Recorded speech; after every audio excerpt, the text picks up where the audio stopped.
My people, e don settle. Tinubu don dey tell Nigeria say until una change una mindset before una go fit build dis country. E say because if Nigeria people no change their mindset, wey be say dem continue with this their attitude of dragging, of keep complaining on the same issue, na im be say Nigeria go nowhere. That is why Tinubu dey let us dey understand say the only way wey be say Nigeria go fit better, it is make Nigeria people make dem change their mindset. A lot of Nigeria people don come for Tinubu because Tinubu dey talk say many areas dey for Nigeria wey be say dem no get light. E say now if dem dey try to take step, the Nigeria people, the way a lot of people dey take dey complain about the things, e dey shock even dem wey dem dey work. Now a lot of people dey talk say dem dey wait for court decision. E say how dem wan take change their mindset if Tinubu no change their change im own mindset. My people, Tinubu dey let a lot of people dey understand say if Nigeria people no change their mindset towards say Nigeria no go be better country, make everybody dey japa, that means say Nigeria no go be better country. And Tinubu dey let us still understand say no matter where you run go, your home na your home. Now if you continue dey feel say Nigeria no go feel better, you can't dey japa, anything wey be say the government do, you dey complain. When you no change this your mindset, how Nigeria go take be better place for everyone? My people, make una go watch video wey be say Tinubu dey talk say make the Nigerian people make dem change their mindset, their thinking, wey dem take dey think say Nigeria no go feel better, where everything wey dem do, wey dem dey keep dey complain, dey drag am. Make una go hear from Tinubu himself. President Bola Tinubu says Nigeria has only a slim chance of achieving growth unless the people embrace a change of mindset and commit to nation building through a collective effort. The president, who spoke at last week's opening of the 63rd Nigerian Bar Association Annual General Conference with the theme, Getting It Right, Charting the Course for Nigeria's Nation Building, also warned that Nigeria will no longer sustain an economic philosophy that ensures the wastage of 90% of our revenue on external debt service, amid many development challenges facing the country. Unless we employ change of mindset, we cannot achieve the desired progress. I'm not being cynical. I'm being factual. The hope is here. The critical changes and bold endeavors will be embarked on by this nation, depending on the cooperation and the collaboration of all of you in the private sector, the drivers of the economic growth and prosperity. Yes, it is a shame not to have electricity for the majority of homes in Nigeria. Yes, poverty is not a shameful thing, but not acceptable.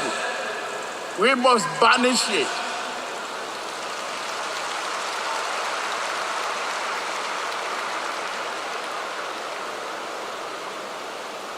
So you all, rigorously thinking of investing in Nigeria must be a dream. But let's interrogate, how did we get here?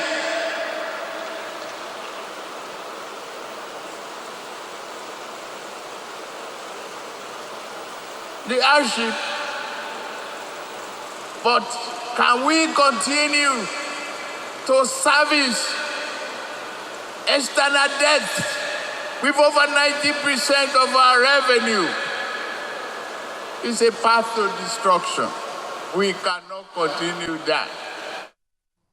Generalized statements about how corrupt they are. If you have an evidence, come and say it.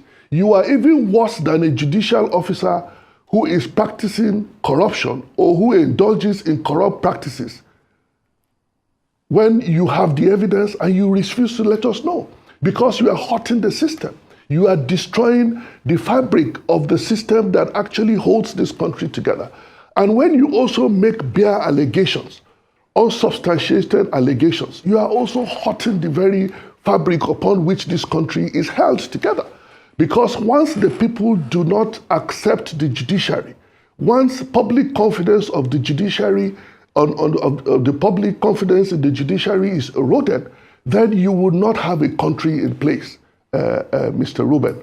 You will only have anarchy, you only have chaos. So people who indulge in all of that, please, take time. Don't be in a hurry. If you suspect anything, follow it through until you have the evidence against that judicial officer. Okay, but without such evidence, please don't destroy this country. The judiciary in this country has done us proud. The judiciary of this country is one that has kept this country together by reason of his pronouncements. Am I saying that we don't have issues of complaints here and there? Yes, we do. But absent evidence, we should be careful how we speak about the judiciary because we are rocking the foundation of this country. And anarchy and chaos is not the option that is available to us. Okay, so as a Nigerian Bar Association, we've taken the lead to talk about the salaries and emoluments of judicial officers. We have sent a memo to the Revenue Mobilization, Allocation and Fiscal Commission. We have sent it to the presidency. And I have no doubt in my mind that this administration is going to do something speedily about the remuneration of judicial officers. We are asking for 300% review. If you go to South Africa, the highest paid public officer is a judicial officer. If you go to Ghana, what our own judicial officers receive, I mean, you can't even, it would be shameful for you to put them on the same plate to consider. So this is something that has to be done. Yes, all eyes on the judiciary. Yes, the judiciary plays an important role in the existence of this country, but the system, the government must make deliberate investment as a matter of emergency in the justice sector. Otherwise, we would lose this country. If we lose the judiciary, we'll lose this country. Okay. Look at how the members of the legislature have been catered for. Only recently we had an upward review of salaries and allowances of permanent secretaries. Okay. Why would we keep the judiciary under the same terms and conditions since 2007, given the concrete economic realities? It's totally unacceptable. Okay, Mr. Mikai, I still have about 3 or 4 more questions. I wish we can pack that into the next 10 minutes yes. maximum. But very quickly, about lawyers. Your administration has been has proposed remuneration, guidelines for lawyers, and also a review of professional conduct, guidelines for professional conduct, particularly with regard to terrorism financing and anti-money laundering guidelines. What will be the likely implications for practice? Yes. For legal parties and for the public. We've had, so we've had allegations that members of the legal profession, by their conduct and their practice have been the bane against the success in the fight against money laundering and counter-terrorism financing. So what did we do? We decided to tell the institutions, the agencies that are responsible for the fight against all of these vices, to say that, look, as members of the legal profession, we have the capacity to regulate ourselves. And the fight against money laundering and terrorism financing is a legal fight. And we do not want anybody to come from the outside to tell us what to do. It will be an aberration. You can't be a lawyer and someone who is not a lawyer is coming to tell you that you should fight a legal fight. It is totally an aberration. And given the provisions of the law, we said we will self-regulate ourselves. So we decided that we will bring in those regulations and guidelines within the ambit of the rules of professional conduct for legal practitioners. Why did we do that? We have to demonstrate good faith, that we are prepared to lead the fight against corruption in this country, and also to tell all the agencies that this is our remit, this is our bit, we are the ones that are properly positioned to do that, and we are prepared to do it. So that is why we took that initiative. Secondly, with respect to the remuneration order, we observe that lawyers, the services of lawyers are not being recognized within the country. And that is taking away prosperity from lawyers. People are paid just pittance when they render services. And sometimes some of our colleagues too do not help matters, undercuttings here and there. When a fee of 10,000 naira is supposed to be paid for a particular matter, you go to some other lawyer who accepts 1,000. So we have come up with a new remuneration order that says you cannot do that, and if you do that, you will be held to have misconducted yourself. So we set up minimum fees that you can charge across the country. Why did we do that? We need to reposition our members. We need to bring our members from the place of abdication to the place of responsibility to perform these primary functions that I stated earlier of providing direction to the people.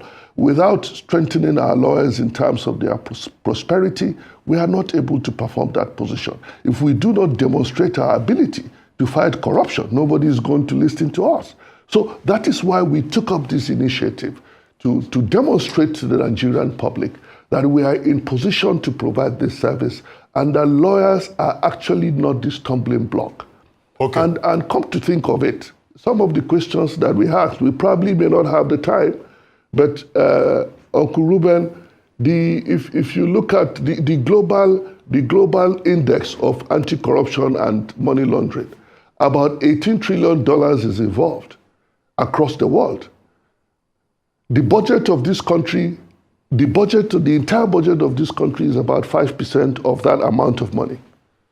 So how can we be responsible for all the money laundering and all the terrorism that are happening in the entire globe, as to be made to go through certain regulations? So we have to balance that regulation and the need for us to have an economy that would cater for 200 million Nigerians while not allow all of these vices to happen in the system. And it is only the lawyers that can strike that balance. Okay. And so we are taking the lead in this as well. And this administration is focused on that, and we believe that we are going to deliver on this assignment as well. Talking about the remuneration of lawyers, which was one of the issues, again, that came up at that conference. Some lawyers raised the question, I think it's the DPP of one of the states, raising the question about pro bono services by lawyers. And why is it that